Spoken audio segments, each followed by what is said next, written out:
الحمد لله رب العالمين صلى الله على نبينا محمد وآله وصحبه أجمعين ما بعد درسيناني ودرسي لبعض وكمده رسالة صحيح القصص النبوي واسكلها أبو إسحاق الحويني رحمه الله تعالى. القصة الأولى قصة كوباد وكمده كنتم كي قصة ونبينا كان صحي صلى الله عليه وسلم ورسالة كورنا عن عبد الله بن عمر بن الخطاب وحل قوري رضي الله عنهما قال وحو يري عبد الله بن عمر سمعت وحن مقلي رسول الله رسولك صلى الله عليه وسلم يقول حاله ليه إن ضلق وحا تجي 3 نفر صدح روح وممن ضد كم إذا كان أها قبلكم إذن كهرتين ذلك إذن كهرية أي أهاين حديث كاني ركبا أو صحابة كمده أيا النبي كوري صلى الله عليه وسلم ضرقه كيمد قيبة كمده وحا كمده سيدا حديث عقبة بن عامر وطبراني أوريي أن 3 نفر من بني إسرائيل إني ريب بني إسرائيل أهايين هذا عدة أهايين ميشان كما قرنا وحديث كان وحا كقرن إن ضلق 3 نفر ممن كان قبلكم ددك إذن كهرية كتر سنايين لكن حديث كاسي وحو عديي قلضي أهايان إنا يهيد ريب بني إسرائيل حتى آواهم إلا أوصو دمي المبيت مكان برق إيهو يتانك إلى غار هق فدخلوه ويقلين سي أسعنيين أي ميل هق يمادين وقده قدكي أي مركا قلين فانحدرت وحا كسو دلين دلوتي صخرة dhagaxaan geed dhagax weyn oo midka loo yaqaan salaxa ballaaran oo sibsib ah ayaa ku soo dilindilooday xageebu ka yimid min aljabali hogaani buur buu ku hoos yaallay buurta dhagaxu ka soo dilindilooday marka fasaddat way awday dhagaxii calayhim dushooda alghaara hogi ayay ku awda dhagaxii soo dhacay godkay ku jireen ayuu afkiisa isku malaas meelay ka baxaan marka male caradii dhan waa ku xirxirantay xadiisa qaar baa waxaa ku soo arooray nimankaanu maxay raadinayeen waxay axaadiista qaarkood caddaynaysaa reerahooda ayay adeeg iyo dana ileeyihiin u baxeen waxaa ku soo baxeen marka meel buurtaas hoosteeda ah amin roob uu jiro oo weliba roob uu daayo markaasay waxay yidhahdeen war godkaan ayn gallo meeshaan qaxaabta ah aynu galla yidhaahdeen marka meeshii bay sidaa ku galeen dhagaxaani xaggee ka yimid riwaayaadka qaar baa waxay caddaynayaan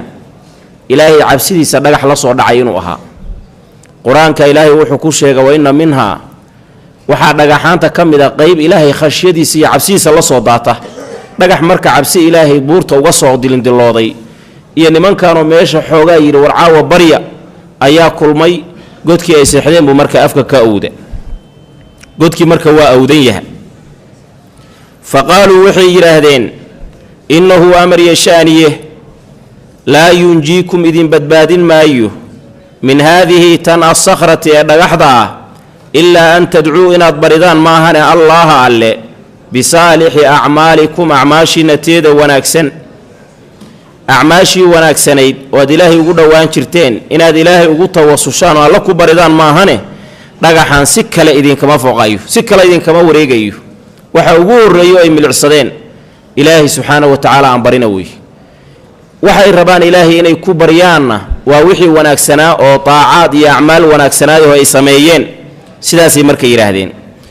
axaadiista qaarkood baa wuxuu caddaynayaa erayaal ay kala adeegsadeen raggaasi qaar ka midii waxay yidhaahdeen war waad u jeeddaan waxaana haysta cafa alaharu wa waqaca alxajaru walaa yaclamu bimakaanikum ila allah raadkeenni haddii layna soo raad qaadi lahaa raadkeenna waa tirtirmo roob baa tirtiray godkaasaan ku jirnaayo dhagax baa afka inooga awdan inaan halkaa maanta ku jirana axadaan ilaahay ahayn oo inu og lama arko cid ina maqlaysana lama arko kale mar haddii hawshaasu ina haysato dhibkaasuu ina soo wajahay xal maxaa inoo noqon kara way isweydiiyeenoo waxay yidhaahdeen udcu llaaha biawthaqi acmaalikum ilaahay camalka aan ugu kalsoonahay oo daacaho aan samaynay aan ilaahay ku barino ilaahay baa inaga faydaye riwaayaadka qaar baa waxay caddaynayaan qaarkood baa qaarka kale wuxuu ku yidhi unduruu acmaalan camiltumuuha saalixatan lilaah war acmaashii aad samayn jirteen oo ilaahay dartiisii aad u samayn jirteen oo saalixad ahayd oo suubanayd war acmaashaas ayadaa inoo eega riwaayaadka qaar waxay sheegayaan khaalisatan lilaah ilaahay dartii aad u samayn jirteen dan iyo ujeeddo kalena aydaan ka lahayn khulaasadoodu waxay noqonaysaa raggaasu wixii daaca iyo wanaagoon ilaahay ugu dhowaan jirnay camallada weliba ayagoo sii kala fadli badan midkaan ugu rajo badannahay ilaahay agtiisa kaas ilaahay aan ku barinay is yidhahdeen raggi saasay ku heshiiyeen wayna ogaadeenoo way xaqiijiyeen ilaahi maahan ruux kale oo hawshaa ka badbaadin karay inuusan jirin raggii marka waxay bilaabeen inay ilaahay baryaan qaala rajulu ninbaa wuxuu yidhi oo minhum raggii ka mid ah allaahuma allahayow kaana lii aniga waxaa ii sugnaaday abawaani laba waalid waa hooyo iyo aabbe wuxuu labadoodii abawaani laba aabba ugu magacaabay waa min baabi taqliib ilaahu laba waalidoo waa yeella ayaan lahaa abawaani laba waalid shaykhaani oo waa yeella ah kabiiraani oo waaweyn oo da' wa kuntu waxaan ahaa laa aqbuqu midaan caana siin qablahumaa labadooda hortooda ahlan ehel walaa maalan iyo xoolo midna fa na'aa waxaa ila durkay bi aniga dalabu shajari daaqa raadintiisa ashajar waa geedo halka geedoo mufradkaa shajaratun baa la yidhaahdaa geeduhu markay badan yihiinna shajar baa la yidhahdaa markii taada laga saaro sida baqaratun halka sac loo yidhaahdo markay badan yihiinna loo isticmaalo baqar marka fa na'aa waxaa ila fogaaday bi aniga dalabu shajari daaqa iyo geedaha raadintooda wuu sahmiye malaha falam arux ay lam arjicu ma soo noqon calayhimaa dushooda xataa naamaa ilaa ay seexdeen fa xalabtu waan u soo lisay lahumaa labadoodii qabuuqahumaa caanahoodii aan u soo lisi jiray oo dhaqanka iyo caadada ii ahayd ayaan u soo lisay fa wajadtu waan helay humaa labadoodii naa'imayni ayagoo hurda caanihii markaan la imid baan waxaan u imid labadaydii waalid ayagoo seexday fa karihtu waxaan kohday oo karaahsaday an uuqida inaan toosiyo humaa labada waalid waxaan labaadoo karaahsaday wa an uqbiqa inaan caana siiyo qablahumaa hortood ahlan reer aw maalan ama xoolo fa labiftu waan nagaaday waa hameennimo wuxuu imaanayo walxaal alqadaxu xeeradii caanaha ahayd ama galaaskii caanaha ahaa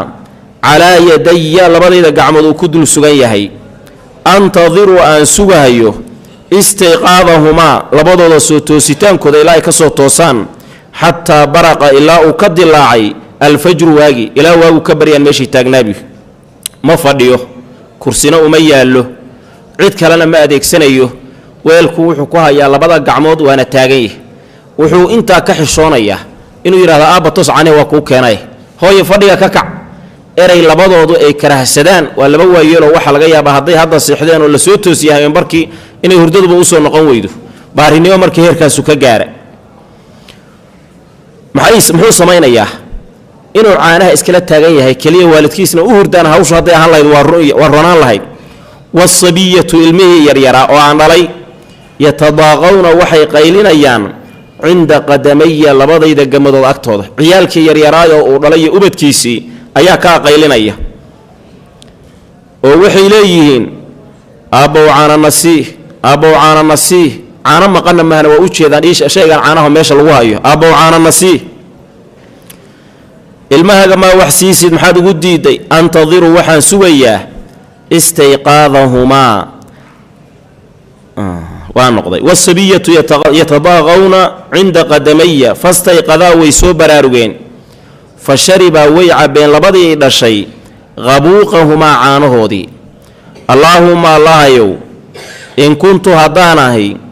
facaltu mid sameeyey daalika arrinkaas ibtiqaa'a wajhika adiga wejigaaga iyo raalligelintaada dalabkeeda fafarij ilaahay naga fayd cannaa annaga xaggeenna maa waxa naxnu annagu fiihi dhexdiisa aan ku sugannahay oo min haadihi sakhrati dhagaxaantan ayada ah ilaahu dhagaxa naga fayd ducadaasuu ilaahay ku baryey fanfarajat way faydantay dhagaxii shay-an wax yar oo laa yastatiicuuna aysan awoodayn alkhuruuja bixid minhu hogga ay ka baxaan wax yar bay geeddii faydanta marka ninkaasu intaasuu ku ducaystay axaadiista qaar baa waxay caddaynayaan sida xadiidka cali bni abi aalib oo kale inuu yidhi ilaahayow waxaan lahaa laba aabbe abawaani daciifaani faqiiraani ilaahayow waxaan lahaa laba waalid oo xagga tabarta iyo awoodda hadday noqoto aad waxay u ahaayeen ducafo tabar daran xagga waxhaysashada hadday noqoto iyo waxhaysasho la-aanna laba faqiiro aan waxba haysan waxay fiirsanayaanna aniga ay ahayd cid wax u raacda oo xoolo u soofisoon aniga ahayna ma leh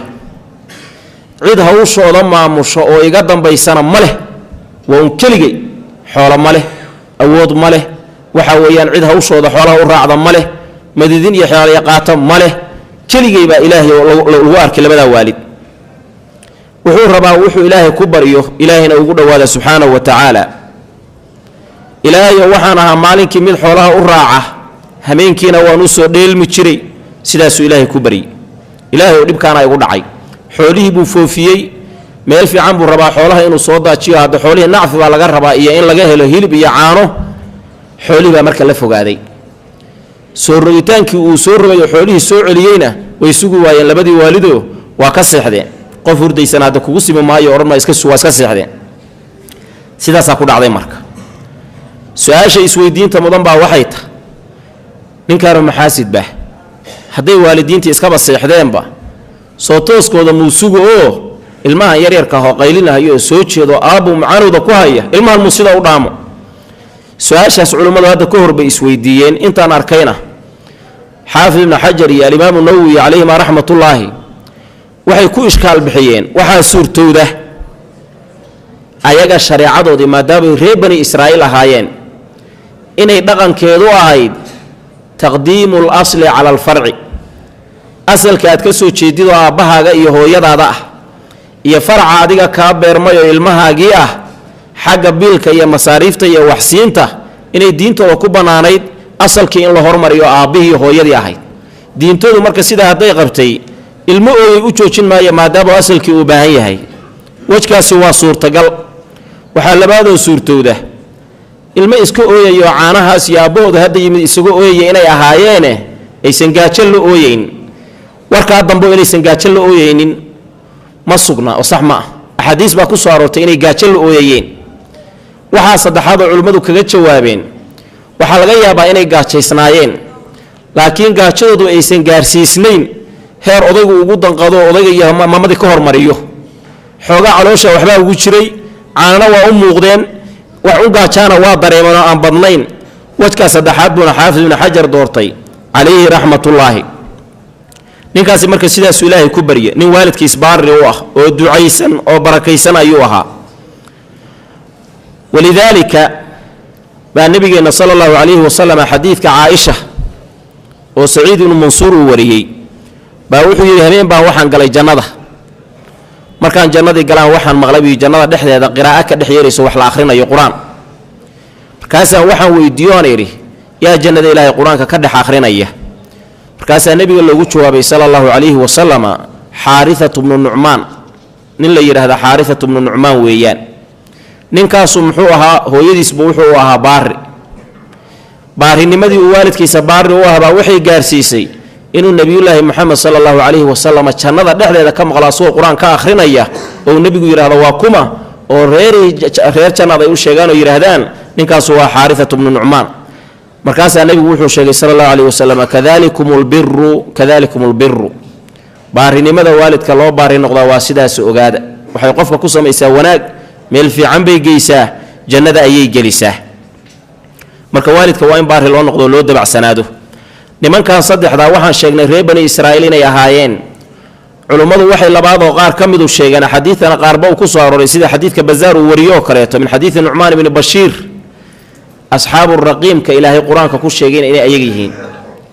أصحاب الكهف والرقيم تقرآن كالوش يقول ياها الرقيم لوش شيء إن يكون هايين هجاسا كسر دمي إن كان مرك كالنتي كوباد قاطي إلهي بريء هجي وحير باك في من مرك ما بيح كرام رجود أودنا ما هنو هجي وكود أوديه وحن افتينا وبيهايستان وحن بيهايستان كيلا بعض صوب حري قال الآخر كي كلا وحيري اللهم الله يو إنه أمر يشاني كانت لي أنا وحي سقناتي ابنة عم أدير جبديس جبران الماء أدير نايبة شرتيبيش كانت جبداسي وحي هاي أحب الناس دتك مثل لو قلت شعيل بديها إلي حقيقة شعيل إلهي درتي أنا ما هين شعيل إن أديرتني مية اللي ما هين وأنا جبدا عاشقي جبدا يبوش على هذا وفي روايات كلا وحي هاي كنت وحنا هابويري أحبها جبدا اسمه شعيل كشد ما يحب الرجال النساء كافتا وحبنا إنزا إذا لقديه واللغة العربية كافتا معاندي فايدة سواها كم إذا إن التوكيد لو كانوا تشبيه إن لو كانوا زيادة إن لو كانوا شبيه بكاف وبها التعليل وقد يعنى وزائدا لتوكيد ورد marka in zaa'ida laga dhigo waa suurtagalo markaas waxay noqonaysaa inaan ayada lagu macnayn kuntu waxaan ahaa uhibbu mijalaha gabadha ayada ka shaddi ma yuhibbu ashadda ma yuhibbu ar-rijalu ragu waxay jeclaadaan oo dumar ku jeclaadaan an-nisaa dumar waxa ugu daran baana ku jeclaaday nin dumar intuu qof dumar jeclaan lahaa ninkii ugu darnaa baa noqday oo ugu jecel badnaa faaradtu waan doonay biha ayadii على نفسها نفتيها مركان جعلادان waxaan ku dareebay inaan iraahdo waan ku rabaa inaan ka zinaystaan rabaa ku yiri famtana'at wa isukay diiday minni aniga allahay ka alayt ma ka yeelayo hatta alamat illa ay ku dagtay gabadhii biha ayada sanatun abaar oo min as-sinina sanadaha kamid gabadhii baa waxa soo gaaray waagi dambe abaar baa ku dhacday waagi hore gabar ka kaaftoontay oo ninkaas u baahnayn bay ahayd mar walba uu yiraahdaan ka zinaysto waa ku jeclahay wariga tagbay oran jirtay suu u daba taagnaan jiray hatta alamat ila ay ku dhacday biha ayadi sanatun abaar oo min as-sinina abaaraha kamida fajaatni way iitimi wayna adeertiis waana baato abaar baa ku dhacday faadaytu waxaan siiyaha ayada 20 labatan iyo 100 dinaarin 120 dinaar baan siiyay تلو من أدرتني ما مايا على أن تخلي إني بنيسه بيني أنا أيوه وبين نفسها نفتها دحدة إني بنيسه ويعني أيدا إسوكا يدايسه ووحويان أن كزنيسته إنت سيدها كسيب ففعلت ويس ميسي حتى إذا قدرت مركي أن أوضي عليها دشيرة وفي رواية كلا وحي فلما قرتي قعدت أن فريستي بين رجليها لبدا يدلقوا برتن كوضة روايات كلا دوان باكو ساروري قاركود وحي شيغيان رواياتك سيدا حديث كان نعمان وكاليتو فلما كشفتها مركان فيدي قبدي وحي يسوقو دري مريه وكقاضو فلما كشفتها بعضينيس هدنا وكو فريستي بين رجليها بوكا فديا reer oo xalaal ma ahna waa gabar miskiin oo in adeertiiso dan iyo duruuf iyo baahay ugu timid asna wuxuu yiri xoolahayga xaraan bay kaay rajaha ka sugi xoolo aan leeyahay inaad dhadhamisid inaan ka zinaysta ma ahane waxa cajiib ah waa qof dumar oo la qabo caruur leh waa horu jeclaaday waa guursatay caruur bay leedahay war mar hadii la guursaday oo naagtina guursay faraha ka qalaxta musan wali waa daba taagan yahay ayadii oo baahan oo hadana faqiir qof waxaysa taxta ma yuli daba taagan yahay ففعلت ويسميسو ويقاقبش حتى إذا قدرت مركان أوذي عليها دشيدا وفي رواية فلما قعدت مركان كفريستي بين رجليها لبدا إذا اللغوض برتن كودا قالت وحي اتق الله إلهي كبا إري عجيب بدن بيقول هذاش اتق الله إلهي كبا ولا تفضها تشبين الخاتم فراتقة إلا بحقه حق سماهنا وحكا لا كتشبين معناها هو كاتين بريسنا يا إلهي شريعتي سمرك الله فيريو قفان كوبا نانين بانها وحقا ما هنا وحكا لا تانا فرجيغا وقوم دوان كرتيد فرجيغا مركا وحان حقا هنا وقوم دوان culimada qaarkood baa waxay yidhahdaan khaatamka waxay ka wadaa gabar bikaarahay ahaydoo bikaaradaydan hajabin waxaan xaqeeda ku ahayn oo guur ku ahayn de guuraha dambi maadan guursanin zinaad iga rabtaa laakiin sida sawaabka ah waan sheegi doono nin baa qabay oo carruur bay lahayd fansaraftu waan gadoomay buu yidhi intaa markay igu tiri ilaahay ka baqa igu tiri waan ka kacay canhaa xaggeeda ma nacda gabadhii oo ma nacabaad nacibtaada uga kacda walxaal hiya ayadu axabu naasi dadka midka loogu jacayl badan yahay ay tahay ilaya xaggayga caashaqii waagi hore ugu dhacay weli sida buu hayaabi waxaaba hadda u sii helisa dharkiibuu ka qaaday wuu arka weliba asagoo ku fadhiyo ka kaca welina kama zinaysan talow xoolihiisa ma ka qaadan doonaa mar hadday tii warlaahi ka boqo iga kac welina uu sidii u jecel yahay wa taragtu waan isaga tegay buu yidhi adahaba dahabkii alladii kaasoo acdaytuhaa aan siiyey wixii aan siiyeyna ilaahay dartii baan uga tegey allaahuma allahayow in kuntu haddaanahay facaltu mid sameeyey daalika arrinkaas ibtiqaa'a wajhika adiga wejigaaga iyo raalli ahaanshahaaga raadintooda fafuruj ilaahiyow naga fayd cannaa annaga xaggeenna maa waxa naxnu annagu fiihi dhexdiisaan ku sugannahay fanfarajat way faydantay assakhratu dhagixii hayra annahum laakiin ayagu laa yastadiicuuna ma awoodayaan alkhuruuja bixitaan minhaa geedka laga baxo hogga laga baxo weli hoggi bay ku jiraan qadarka u bannaani qadar u suurtagelinaya maaha inay ka baxaan gabadhan waxaan sheegnay oo xadiidka ku sugan inay ilmo adeer ahaayeen axaadiistu waxay caddaysay gabadhaani ninkan 3 jeer bay u timid markay baahatay 3 jeer bay u timid mid walboo ka mid ah waxay leedahay in adeero maanta kaalmaan kaaga baahna in adeertaana waan baahday asaguna mar walbeetay u timaado waxaa xadiiska ku soo aroortay wayabaa calayha ilaa an tumakkinahu min nafsihaa mar walba in adeero ku tiraahdo wuxuu leeyahay xaaraan bay kaata haddaad xoolo aan leeyahay rabtid isu kaydhiib markii saddexaad oo ugu dambaysay ayay u timi weliba intaysan u imaan ka hor baa waxaa xadiidkaa ku soo arooray nucmaan fasta'danat فأجابت في الثالثة بعد أن استأذنت زوجها markii saddexaad bay warkiisa yeesh oo tirwaaya waa ka yeelaya way suka dhiibaya zawjkeedina waa la soo tashato waxay ku tiri niyo ciyalkeenina waa baaba'ayaan wax cood iyo dhaqaalaha iyo nafna ma hayno in adeerkay oo xoolo haystana markastoon kaalmo in adeertinimo iyo ehelnimo weydiisto wuxuu sharti iiga dhigayaa inaan isu dhiibo odayo maxaa sameeya odaygeedii bay su'aasha weydiisay markaasuu wuxuu ku yiri ciyaalkaaga gaajaysan ciyaalkaaga gaajada wixii kaga baxayaan u qabo warkiisa yeel weeye macnaheedu ninkaas isu dhiib weeye markii saddexaad oo odaygeedii ka soo idan qaadatay u timid bay waxay ku tireen adeer way caawi markaasuu yiri hadal waa kii hore aan ku yiri dad caawin iga rabtid isu kaydhiib markaasay tiri ilaahay baan kugu dhaarinayaa xaqin adeertinimaan ku leeyahay caawi hay fadeexayn zina iyo faaxishana hay weydiin markaasuu rajaha ka sugi wax raja ah ka sugin inaan kuu beer laxwo oo kuu naxariisto inay isu kay dhiibtid maahane asagii baa warramo wuxuu yiri markii dambe isu kay dhiibtay buu markaan fayday oo aan ku fariistaan waxaan arkay buu yiri ayadii oo qarqaraysa oo gargariirayso jaraynaysa markaasaan waxaan ku yiri maxaa kugu dhacay miyaan ku xooga say tiri maya miyaan ku khasbay maya maxaa loo hisaabaan ku yiri buu laba eray bay ku jawaabtay waxay tiri waa arrin aan aqoon weligii ana samayn bay tiri حديث قار وحي عدينا يعني نيتري إني أخاف الله إلا إبن كبقية ماشي أنا ظروف يباهي باي دكتي أدوغنا إن حريف سوي دي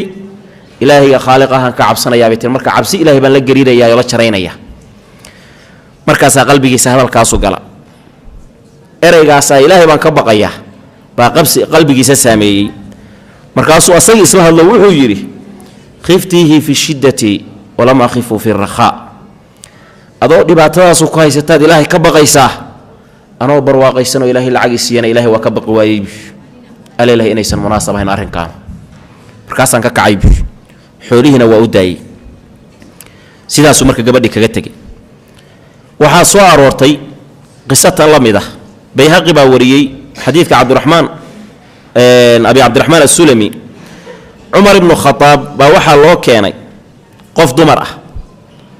oo la leeyahay nin bay ka zinaysatay ka waran baa marka gabadhaas marka maxaa ku dhacay nin xoolo jiray u timid oo biyo haysta markaasay waxay ku tii war waa oomanahaya in waraabi naftii wax u eeg baa hayso nafta iga baxaysa waan dhimanayaa wari waraabi markaasuu wuxuu ku yidhi maya biyo waan haystaa afkaa laakiin saari maysid ilaa inaa isu kay dhiibtid waan kaa zinaysta maahane markaasay isu dhiibtay wuu ka zinaystay gabadhii baa cumar loo keeno ka warran markaasuu wuxuu isugu keenay fuqaadii saxaabada waqtigaa joogto wuxuu yidhi warbal gabadhan ka warrama maxaa uu xaal ah way zinaysatay cali ibnu abi aalib baa la hadlay oo wuxuu yidhi waxaan u arkaa gabadhaas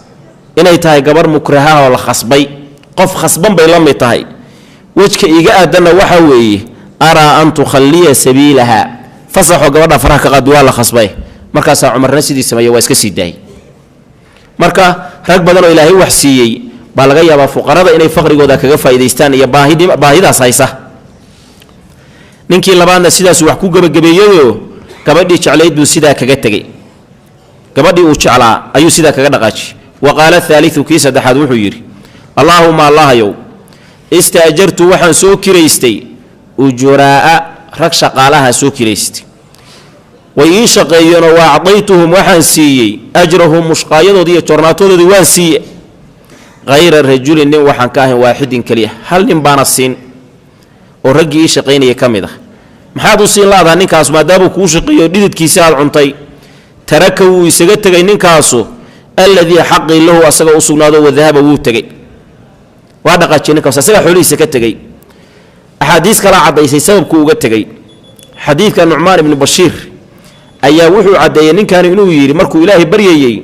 ilaahayow dad baa ii shaqayn jiray maalin maalmaha ka mid aan dadkii la heshiiyo waxaan ku yidhi maanta intaasaad igu shaqaynaysaan waaguu ka baryo ilaa gabalkuu ka dhaco shaqadiibay ii bilaabeen maalinkii markuu kala barmoo 6 saac la marayo baa ninuu ii yimi markaasuu igu yidhi niyo war shaqadaas wax iga geli markaasaan ku yidhi waaya waa ku shaqaalaysiinayaa laakiin waxaad igu shaqaynaysaa raggaanu tan iyo saakay shaqaynayeena shaqada ay qabteen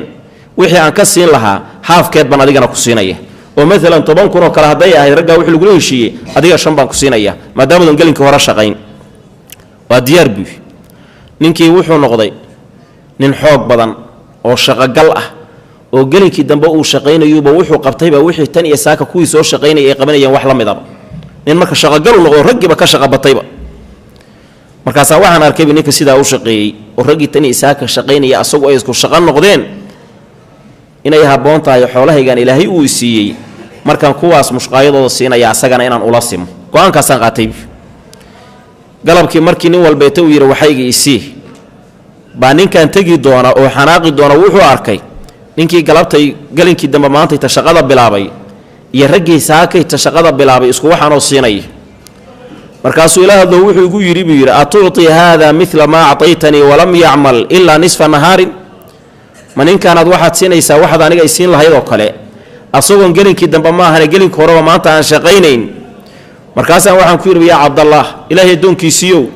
lam abkhaska shay-an min shardika aniga adigu heshiiskii aan gallay waxba kaama nusqaamin heshiis baynu gallay inaan xoolahan ku siiyo markaad galabta shaqada ii dhammaysid heshiiskeenni aniga adiga inoo dhexeeya waa ka soo baxay wa innamaa huwa maalii axkumu fiihi maa ashaa kanina waa xoolahaygiiyo ciddaan rabaan wax siinaya wax ugu darayaa waana xaqaad leedahay dukaankaaga labada shaqaalaha kaaga shaqaysa baa laga yaabaa inaad mid inta u bogtid ammaanadiisa iyo waxtarkiisa iyo shaqagalkiisa inaad 10 kun uga dhigtid midna tiraa 9 kun baa ku siinaya ayagoo isku shaqo qabanaya marka wixii shardiyo ani adiga inoo dhexeeyana waa ka soo baxa xoolahayga saan u maamulanayaan adeer ana ita laban ku yiri ma hadal xunba intii buu ka xanaaqay dhiq bana dhaqaajibi uguma wasiima bor xoolaaga ma xoolaaga waa kaaga tagaya waa dhaqaajiye ninka ilaahay ninkaas marka jiray fathamartu wa umira dhaliyay ajruhu ajrkiisi xoolihi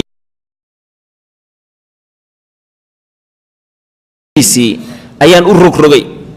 xataa kathurat ilaa ay badatay minhu xoolihi xaggiisa wixii uu ka tagodo ajriga ahaa al-amwaalu xoolihi fajaa'anii wuu ii yimid bacda xiinin mudaka bacdi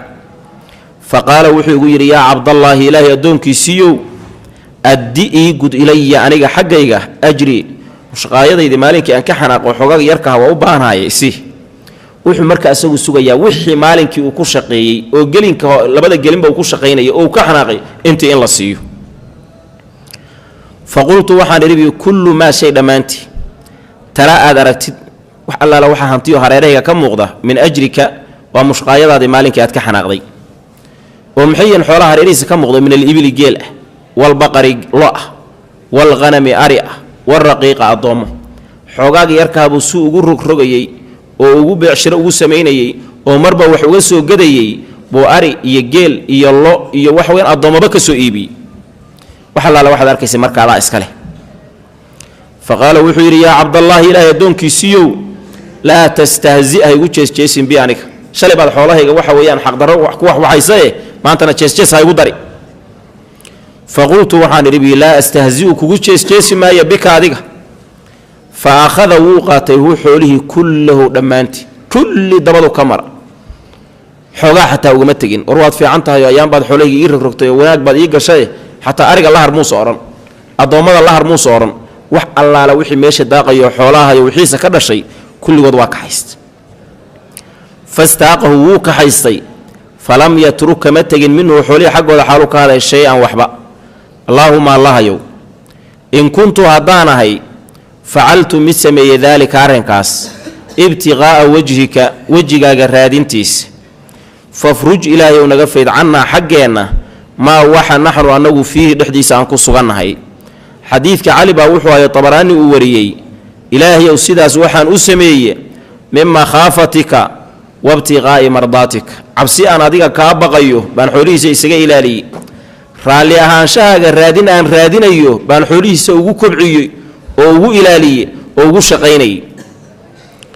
فانفرجت ويفيدنتي الصخرة دغحي فخرجوا ويبحان يمشون يغو صعني هجيبي كدغاتشيني منكي بخاري حديث كان انتينا بخاري قالين هذا كان حديث وهي صحيح حكم كيسوس شيغي وحي horta حديثك waa صحيح متفق عليه ولا اسكو وافق بخاري مسلم بهوري بخاري حديث كان وحي u baabaystaa qofku haduu shay iibiyo qof kale xoolihiis baad iibisa asagoon ku fasixin ayaad xoolihiisi iibisay markaas aad tironiyo dukaankaaga maanta intaas oo shay baan ka iibiyay asagiina wuu ku raali noqdo wuxuu ku waa mahadsantaha iibkaagu wuu sax qof kale milkigiis baad ku tasarrufta dukaan uu lahabaad inta u timid baad xaraashtayba kulligiis mana ku fasixin waxna kaaga ma uusan sheegin hadhow buu ku yiri dukaankaygii may waxa tiri waan iibiyeeyo si fiican baa kugu gada ama waan xaraashayba oo dukaamadii waa waxa ku dhacay iib xumo waa la xaraashiyo ana waan ku xaraasho waxaan walaalkaayu khasaari hadduu ku yiraahdo hawshaada ku taale dukaankaygii ma raba waa dushaada hadduu laakiin ku yiraahdo waa mahadsantaha waxa weeye iibka waa siduu kugu iibiyay weey waa ansaxaya meela kale ta bukhari wuxuu u baabaystay isla xadiidka laftirkiisa baabun idha zara'a bimaali qawmin bighayri idnihim dad xoolahood buu beer baad inta timid leeyihiin baad abuurtay saad u beereysay oo hagaajinaysay wixii oo soo wada go'i raba baa lagu yimid hadii lagu yiraahdo adar yaa shaqadan ku galiyay adiga iyo khasaaradaada weey hadii laakiin uu yiraahdo waa mahadsantaha farsamadaas aad qabatayna bighayri idnihi marka hore aad ku qabatay wax dhiba ma leh hadba si ku socodsiiyaan weey xadiidkan maxaynu ka faa'iideysanaynaa waxaan xadiidkan ka faa'iideysanaynaa dhowr qodob kow kurba iyo dhibaato markay timaado in ilaahay la bariyo subhanahu wa ta'ala markay mushkila kugu dhacdo ilaahay bari saddexdeenba waxaad u fiirsataa mid walba ilaahay buu bari meel kale ma aadin cid kale ma milicsan awliyo iyo asxaabul qabuur iyo abootooyin iyo fiqburaal midna ma aadin ilaahay kaliya baa la bari sababtu waxa weeye ruuxa dhibaatada ka faydaay Allahu uu kaliya weeyaan ilaahay bi marka aadeen quraanka ilaahay wuxuu ku sheegay وإذا سألك عبادي عني هدي أدومديدو إكا ويديان وانو دوها وحا عجيب لمن كان هب بكجراء وهب قده نجحنا أفكو كأودة روبنا وداعية ماشي قده هذا بإلهي كبر يعني إلهي نوع مغلا هدي الباب لو وحره يهدي جاري كل قدومه يهدو عيل كقدمه يبدو هدي كل بديه كو قرسونتين مالك سإلهي يكون الله سبحانه وتعالى فإني قريب أجيب دعوة الداعي إذا دعان ونروه بإلهي دومدي سليه سبحانه وتعالى حديث كوحو كلو إنو فايدين إياه أعماش صالحة شيء دو إن إلهي اللي قد وهذا وإلهي اللي قد بريه سبحانه وتعالى مركي ظروفه قوتي ماذا توصل inaad la timaado tawasushid acmaasha saalixadana ilaahay aad ugu tawasushid wuxuu kaloo xadiidku inoo faa'iideeyey ikhlaaska camalka aad samaynaysid ilaahay dartii aad u samaysaayey faa'iidada uu leeyahay inuu ka mid yahay sabab ka mid ah asbaabta mashaakilka iyo dhibaatooyinka looga badbaado dacwadana lagu aqbalo xadiidku wuxuu inoo faa'iideeyey fadliga wanaagsan oo uu leeyahay waalidkoo baari loo noqdo ayaga oo loo khidmeeyo ayaga oo laga hormariyo xaaskaaga iyo ilmahaaga iyo saaxiibadaaba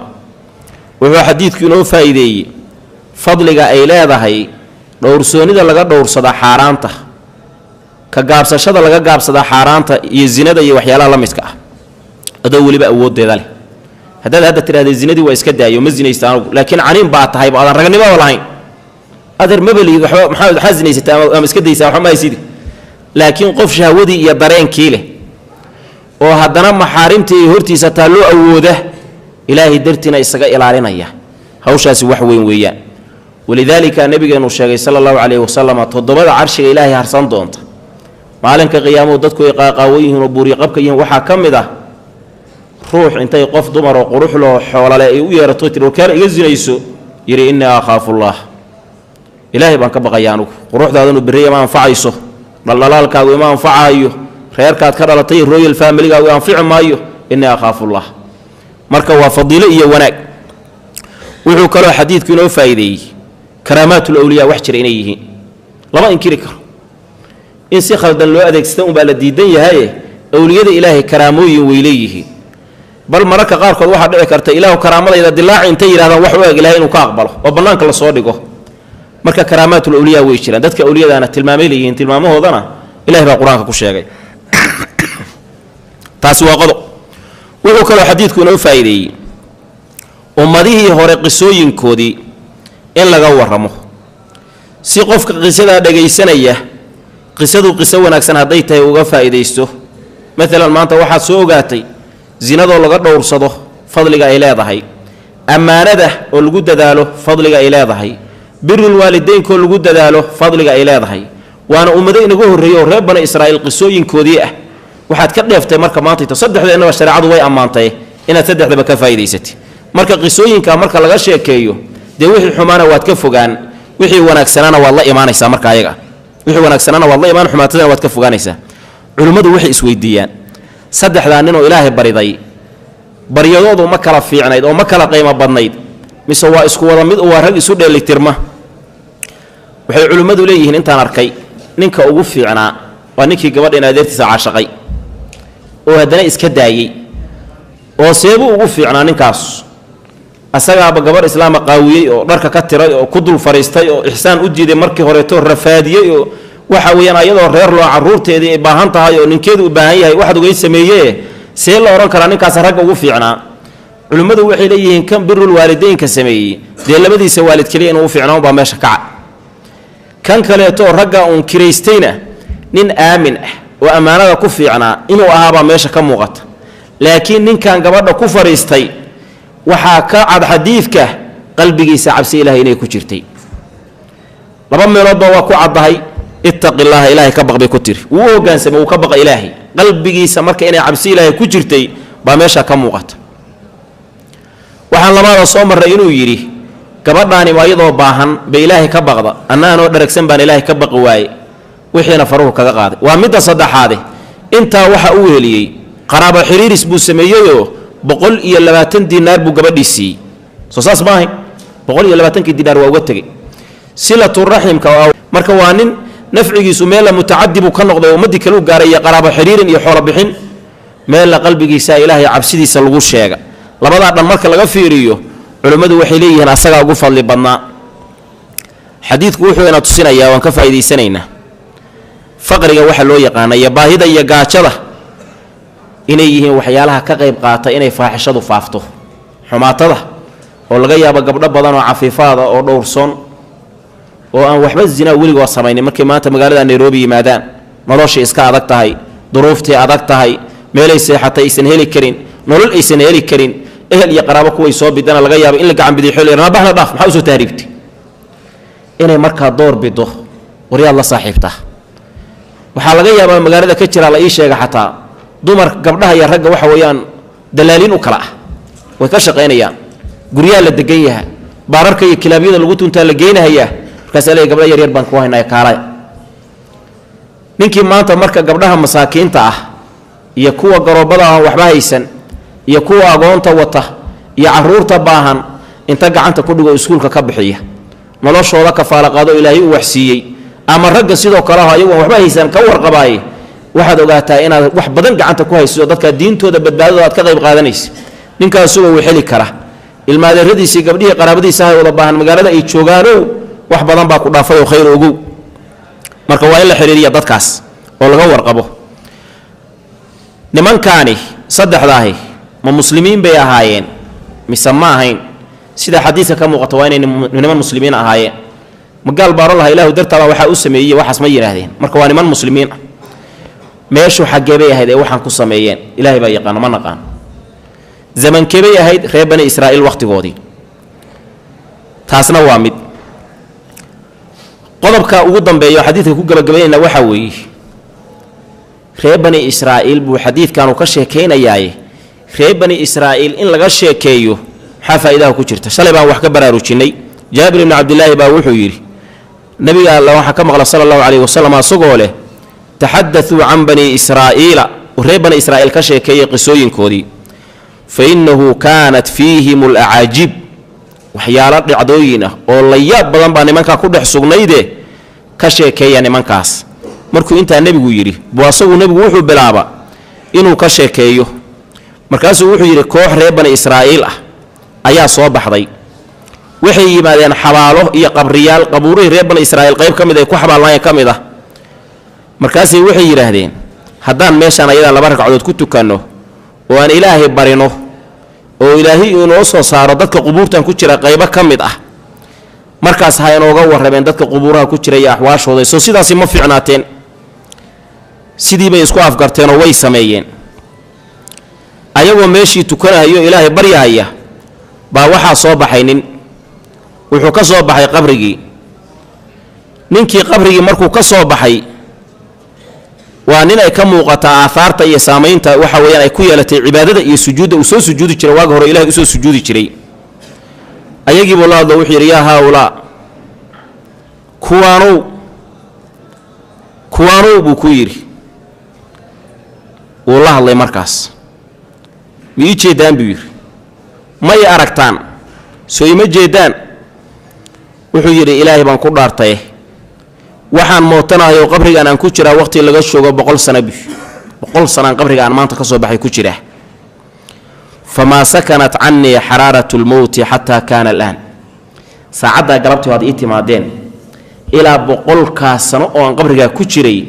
meydka iyo xaraaradiisi iyo kuleelkiisi baan weli dareemayaabuu waa sakaraatulmowtka naftii markay iga baxaysay sakaraatulmowtkii aan dareemayay kuleelkiisii ilaahay baan ku dhaartay haddaan dareemaya hadda waa 100 sano qof qabri ku jira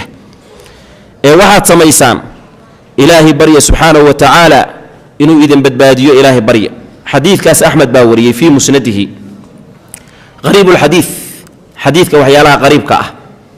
qariibka waxaa loola jeedaa erayaasha adag buu rabaa inuu fasiro dhowr xadiid buu fasiri doonaa inta dambena wuu isaga tegi doonaa aqbuqu wiilkii hooyadii iyo aabbihii baariga u ahaa baa waxaan soo marray inuu yidhi waxaan ahaa laa aqbuqu midaan caanasiin ay laa uqadimu ma hormarin jirin fi shurbi cabitaanka qablahumaa labadooda ka hor ahlan ahl caruurta iyo xaaska iyo waxaase loo jeeda ahalka walaa maalan maal iyo xoolo maal baan caana siin jira maxaa loola jeeda waa addoommada leanna addoommada waa xoolahaaga marka addoomadaydana ma siin jirin caano caruurteeda iyo xaaskaygana ma siin jirin oo min raqiiqin addoomma iyo wa khaadimin shaqaale walqabuuquna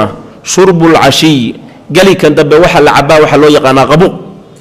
falam urix calayhimaa macnaheedu waxa weeye ay lam arjicu ma soo noqon baraqa alfajru waxa weeye ay dahara nuuruhu iftiinkiisa ayaa muuqday yatadaaqawna waxa weeye yasiixuuna ciyaalku waa qaylinayeen min aljuuci gaajo darteed lambarka shanaad faaradtuhaa waan doonay calaa nafsihaa bimacnaa raawadtuhaa ay talabtu waxaan ka codsaday minhaa xaggeeda maa waxa yatlubu uu ka codsaday alrajulu ninku min imra'atihi xaaskiisa dee xaasna umaysan ahayn alammat bihaa sanatun ay nasalat waxaa ku degtay bihaa ayada faaqatun baahi wa faqrun gaajo wa jaacatu iyo waxaajatun baahi laa tafuda alkhaatama kinaayatun waa sarbeeb waxayna sarbeeb ka tahay can ilfarji farjiga wa cadaarati lbikaarati iyo bikaaradu inay tahay bikaarada adkaanteeda ay laa tazul hazuulin cafaafi dhowrsoonidayda ilaa bizawaaji guursasho inaad guursatid iyo sifo sharciya maahane wax kale bikaaradayda ha ku zuulin alqisatu aaniya qisada labaad baynu ku daraynaa ma dheerta iska dulqaata insha allahu tacala waqtiga igu yaray can abi saciidin alkhudriy abu saciid alkhudri waxaa laga wariyey radi allahu canhu ana nebiyallaahi nebiga ale sala allahu calayhi wasalama qaala wuxuu yidhi kaana waxaa ahaa fii man duulkii kaana ahaa qablakum idinka hortiin rajulu ninkaasoo qatala dilay 9 iyo wa 90 nafsan ee naf 9 ruux buu gardarro nafta uga gooyey fa sa'ala wuu weydiiyey can aclami ahli اlardi dadka dhulka jooga yaa ugu aqoon badan buu weydiiyey fa dulla waa la tusiyey calaa raahibin nin iska cibaadaysto meel iska joogoo suufi ah ayaa la tusiyey raahibku waa qofka cibaadaysto aan aqoonta badnayn nin markaan aqoon badnayn oo meel iska cibaadaysto caabid ah ayaa la tusiyey ninkan ayaa ugu aqoon badan dadka dhulka jooga faataahu wuu u yimid faqaala wuxuu ku yidhi innahu ninkan asagii baa nin kale iska dhigahay ninkaygaan qatala wuxuu dilay 9 iyo wa 90 nafsan ee naf fahal lahu asaga ma u tugnaatay min toobatin toobad sida xadiiska daahirkiisa ka muuqata 9 ninna waa soo dilay qalabku wax ku dili lahaana waa wata hadda toobadna waa raadina marka seeftiisii iyo baangada waxay u ahaataba wuu wataa toobad ma leeyahay faqaala miskiinkii raahibka wuxuu yidhi laa maya wax toobad ah oo ilaahay kaa aqbalayo oo aad leedahay lama arkabi waa kuu dhammaata wuxuu is yidhi mar haddaadan toobad lahayn waaba kaa nixiye muxuu kugu noolyahay faqatalahu kow buu kaga siiyey asagina waa dila fakammala wuxuu ku dhammaystiray bihi raahibkii 100 boqol ruux buu sidaa ku maraya culummada gobolkood baa waxay yidhaahdeen aqoon darrada waxaa u dheereed aqli darro xataa hadduusan qiil sharciya u helaynin inuu yidhahdo waa ka soo fakarahayaa iyo mar kale ii soo noqo iyo waxway qiil baan kuu soo bar waxyaal kale u fuuraa laakiin laabuu la soo istaagay isna kow buu kaga siiyey uma sa'ala wuu weydiiye can aclami ahli اlardi dadka dhulka jooga yaa ugu aqoon roon waxaad dareemaysaa ninkan maxaa wada wuxuu raadinaya waa badbaada raadis ninkii ka hor yimaadana waa dilhayaa wuxuu wata ka hor yimaada badbaadana waa raba waryaa kaloo dhulka dadka jooga ugu aqoon roon fadulla waxaa la tusiyey calaa rajulin nin caalimin ee aqoon-yahan ah faqaala wuxuu yidhi inta ninkii u yimid innahu ninkan kula hadlaya qatala wuxuu dilay 100 nafsin 100 ruux buu soo dilay hadduu iska daayo yidhahdo toobad maleed muxuu samayn lahaa uu sii wadaya hawsha 100 ruux buu soo dilay ninkan kula hadlaya ku dul taagan fahal lahu ninkaa ma u sugnaatay min toobatin wax toobada ma leeyihi ilahay wax ma ka aqbalaya faqaala caalimkii wuxuu yidhi nacam haa maanta waxaad ogaatay jahliga xumaatada uu leeyahay iyo aqoonta wax la bartay wanaagga ay leedahay kani naftiisiina waa badbaadiyey caalimka ah ninkiina waa badbaadiyey kii jaahilkaha ninkiina ma badbaadinoo dhiig kaluu sii geliyo hor leh asna isma badbaadinoo naftiisi waa isu qoonsada wuxuu yidhi toobad waad leedahay intaa keliya kuma gaabsana waa sii dhiirigeliyo wuxuu yidhi waman ruuxeebaa yaxuulu kala teedaya baynahu ninkaani la hadlaya iyo wa bayna towbati soo asagu marka hore u yimid muusooran innahu ninkaani qatala wuxuu dilay asna nin kalu ka dhiga waman yaxuulu baynaka iyo muusooran waman ruuxeebaa yaxuulu kala teedaya baynahu ninkaan iyo wa bayna towbati towbadda dhexdeeda intaa markuu u sheego horta uu yidhi toobad waad leedaha adiga iyo toobaddana wax idinkala dhex taagan ma leh buu haddana xal saddexaad ugu dara wuxuu yidhi indaliq tag ilaa ardi kada wa kada dhulkii saas iyo saasahaa aad fa inna bihaa ayada waxaa ku sugan unaasan dad yacbuduuna caabuda allah alla tacaala sarreeye facbudillaaha alla caabud macahum dadka alla jirankooda inta u tagtid ilaahay la caabud walaa tarjic ha u soo noqon ilaa ardika dhulkaaga fa innahaa ayadu ardu suu'in dhul xun weeyaan dhulku waxba ma galabsan dadkeeda dad xun ah bulshadaad ku dhex jirtid iyo bay-adaad ku dhex jirtid baa dad xune mar dambe ha ku soo noqon tala fiican baa laga hela marka fandalaqa ninkii waa tegey 100 nin buu soo dilay galo waa toobad raadis xataa idaa nasafa markuu kala baray adariiqa waddadii buu kala baray maxaa loola jeedaa beledkii uu ka tegey iyo beledkii uu u socday bartankooda markuu marayo ataahu waxaa u yimid الموت جيري من تجميلها ربتك ومسي ومغلى جرتي موت نكر ومسافر توبات باودي مني سجال مسود لي حافظ في عام بؤس عضائي كل ذلك موت ما يقان إلهي با فرح قف كان نفط كسوقات وكسوقات يا بس ملك موت دويمي ملك موت كي مركو يمي ونفتي كبحيسي فاختصمت وحا كمران تو اسكو قبصدي فيه ننكا أرن كيسة ملائكة الرحمة نحريست ملائكة ديو وملائكة العذاب عذابت ملائكة دي لما ملائكة باجرتو قفكو مركي نفتا كبحيسو وحي أسو فريسانا يان أرقيسة مركو قفو كالقالو حاركا يميش وقدام بيسة أو أرقيسو قارو هل كاسا وحا كو فريسانا يان مركي نفتا كبحيسو لما ملائكة وكل دوان قل يو وحا لو يقانا ملائكة الرحمة dadka ilaahay u naxariistay oo ahlu jannaha ay naftooda sii qaadaan oo loo geeyaa qolyana malaa'ikatul cadaab baa loo yaqaanaayo dadka ilaahay uu cadaabayo naftooda ay sii qaadaan qofkan marka malakumuudka nafta ka soo saaray markuu malakumuudku nafta ka soo saaro hal ilbiriqsi gudihiis ba haduu dad qof ahlu jannaha yana waxa la wareegaya malaa'ikatul rahma haduu qof xun yahayna malaa'ikatul cadaab baa kala wareegaysa ma maqli jirteen sheekh jilaani baa malakumuud wuxuu la fakaga soo daadiyay hawada حبك بجرا شيخ جيلاني بان ففيال ملك موت سي وتهوده كسي دادي ملك موت كلفته واساره بس وكاب حنيا مسؤوليتي سو انت markay ka baxdo qof wanaagsan hadaa tahay malaa'ikatu rahma isla markii la wareegayso qof xun hadaa tahayna malaa'ikatu al'adaab isla markii la wareegayso laakiin malik muuse mada kula siyaadi ma labadii qolaa marka isku qabsatay maxay isku haystaan ninkan waa nin fiican bay malaa'ikatu rahma ku doodayaan anaga qaadanayna malaa'ikatu al'adaabna waxay leeyihiin ma ninkan xun waay dhageysta marka doodoodii فقالت وحي تري ملائكة الرحمة رحمة ملائكة دي جاء إن كانوا ويمد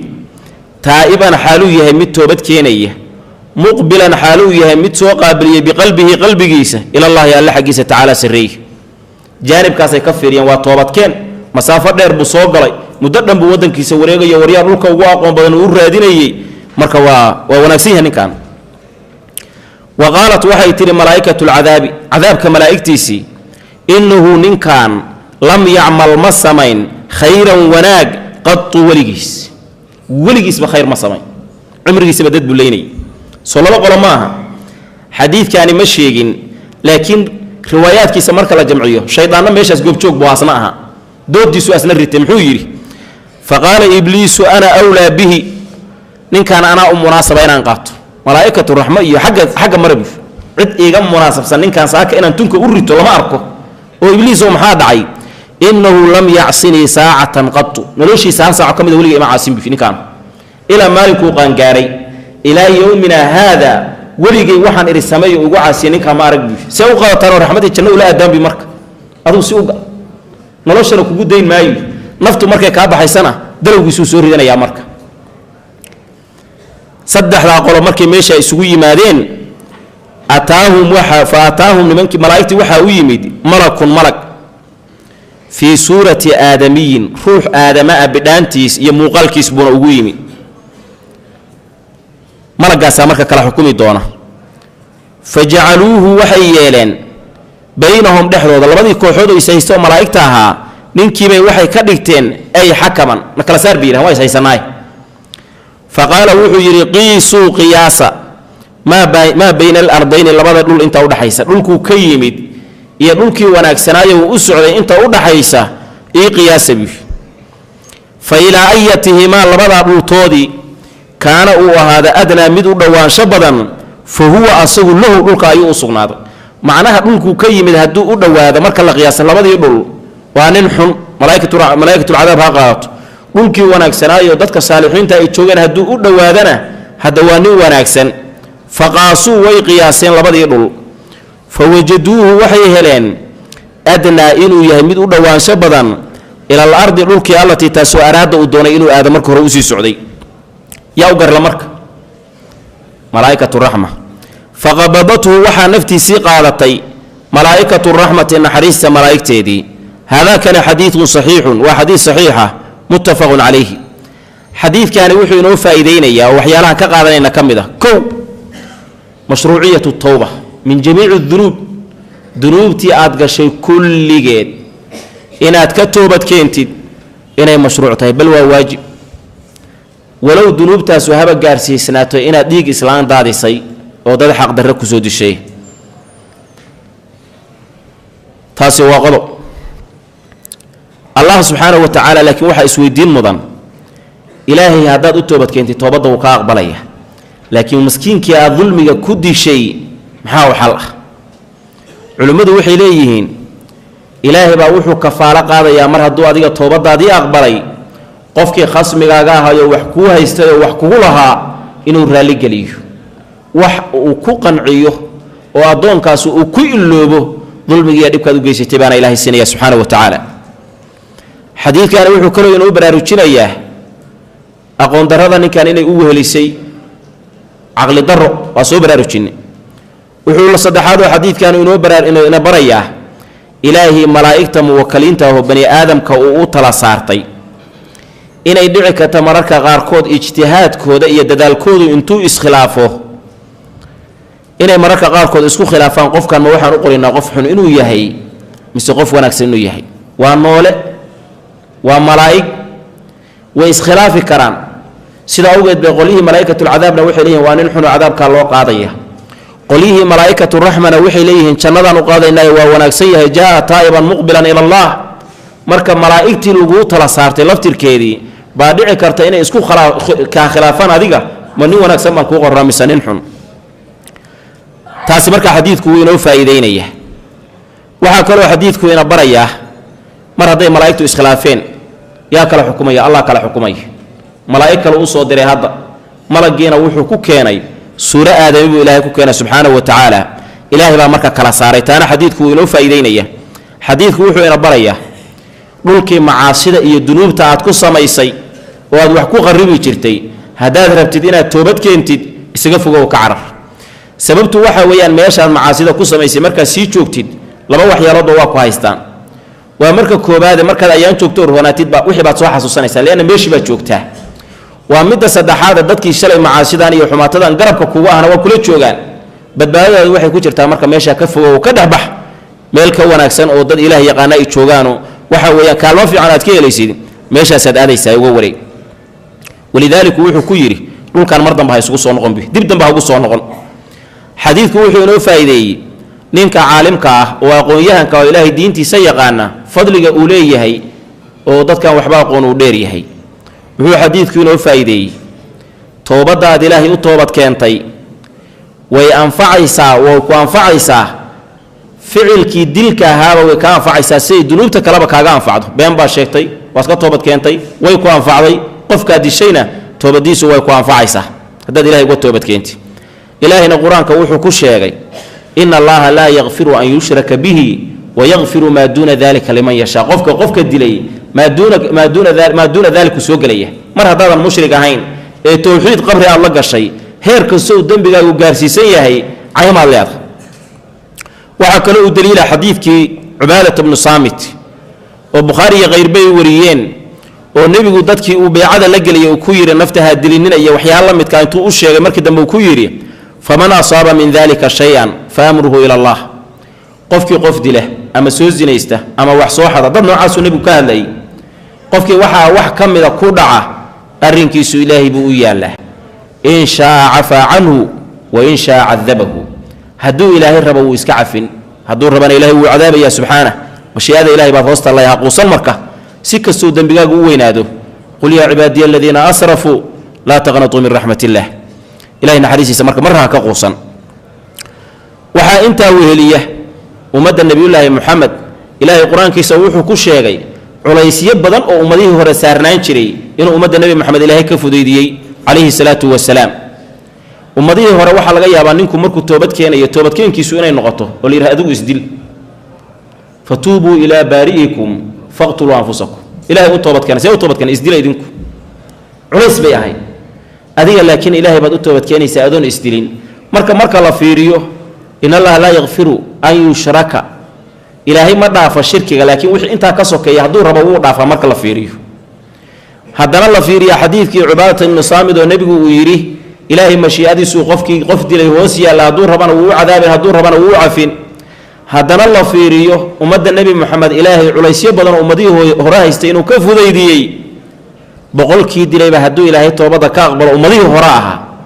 adoo ummadda nebi moxamed ahaa quusanin naxariista ilahina ha ka quusan subxaana wa tacaala xadiidku wuxuu inoo faa'iideeyay aan ka qaadanayna haddaan aniga adigu iskhilaafno oo aan qof nidhaahnana kala xukunkiisu waa inugu duldureerayaa oo inu xukumo malaa'igtii malag baa ilaahay u soo diray calaa suurati aadamiyiin buu ugu yimid waa kala xukumeen xukunkoodii bayna sidii ku dhammaata hawshii xadiidku wuxuu inoo faa'iideeyey xaakim baa tahay oo meel baad fadhiyaa dad baad kala xukumaysaa hawl baa laguu keeno dad baa waxay isula kaa yimid ayagoo is haysta qoladahana xujay la yimaadeen waxaan inay ayagu u xaq leeyihiin ay ku caddaysanayaan kuwaana intii oo kale la yimaadeen hebel la garna miyaa hawsh maxaa la samaynaa maxaa xal xagee la aadaa markay xujadii kuwaanu ay kula yimaadeen iyo waxay kuwaanay kula yimaadeen iska kaa tacaarudaan oo aad mid rajixi weydid maxaad samayn qaraa'in kalaad markaa dilaysanaysaa waxyaalo kale aad xiirinaysaa iyo wax ku salaynaysaa waa maxay malaggan ilaahay uu u tala saartay malaa'igtan inuu kala saaro labadii malaa'igoodba way dacwiyeen kuwaan waxay yidhahdeen weligiis noloshiisaba ilaahay ma ateecinba annaga waa xaqnimo badan waa xujo xoog badan waa nin boqol soo dilay kuwaana waxay yidhahdeen ninkaanu ilaahay buu u toobad keeno waa nin fiican waaba muhaajir fii sabiilillaahiba ayagana warkooda waa war qumanoo waa nin ilaahay u toobad keenay ninkaan maxaa lagu kala dhex saari dhulka inoo material marka waa qaraa'in labadiba waxay sheegteen ka baxsan ninka qaadiga ahi marka ummadda kala xukumaya haddii xujooyinkii iyo wixii dadku ay sheeganayeen ay iska tacaarudaan inuu qaraa'in markaa u baahan karo uu istidlaali karo qaraa'in markaa wax ku salayn karo tarjiixa uu wax tarjiixinayo ayana xadiidku wayna tusinayaa waan ka faa'iidaysanaynaa xadiidku waxyaaluhu inoo faa'iidanaya waxaa ka mid ah qof walba uu cilmiga dhufays ka dhigo aqoon darrida iskala dagaalan jahliga iska ilaali waad ogeyd ninkii jahliga ahayo jahligu haystay oo yidhi ilaahay baan caabudayaa meesha hawsiisha ku dambaysay dhufays dhab ah oo aadan noloshaada ka daalin oo aadan da' kastoo jirta aadan iskala weynaan ka dhiga cilmiga xadiidku wuxuu ina tusinayaa kale waan ka faa'iidaysanaynaa saxaabada nabiyullaahi moxamed iyo nebigeennu sala allahu calayhi wasalama qisooyin ina anfaca oo wanaagsan siday inoogu soo gudbiyeen arrinkaas wuxuu keenayaa marka inaan jeclaanno inaan maxabadooda badinno xadiidkan wuxuu ku yimid duruq badan wadooyin badan buu ku soo aroora mar asagoo mudawal oo dheer buu yimid mar asagoo mukhtasar oo gaaban buu yimid waxaa ka mid a dariiqa mucaawiyat bni abi sufyaan xadiidkiisa waxaa ku jiray ninkii caalimka ahaa markuu u yimid ayaa ninka caalimka ah wuxuu ku yidhi lain qultu haddii aan idhaahda biyu nin yahow haddaan kugu idhaahdo ilaahay toobad kaa aqbali maaya haddaan kugu idhaahdo ana ilaahay been baa sheegay caalimkii sidaasuu ku yidhi toobad waad leedaha haddaan maanta ku idhaahdo toobad ilaahay kaa aqbali maayana beenaala anaa ah marka xadiidkaa waxaa ku sugnaayoo kaleeto mucaawiye laftirkiisa labada magaalo midii xumayda uu joogay iyo midii wanaagsanayda uu aaday magacyadooda magaalada koobaad waxaa la odhan jiray nasra ayaa la odhan jiray midda kalena kafra ayaa la odhan jiray kafra iyo nasra labadaa magacood bay kala lahaayeen dabaraani baana wariyey wallahu aclam sala allahu calaa nabiyina muxamedin waaalih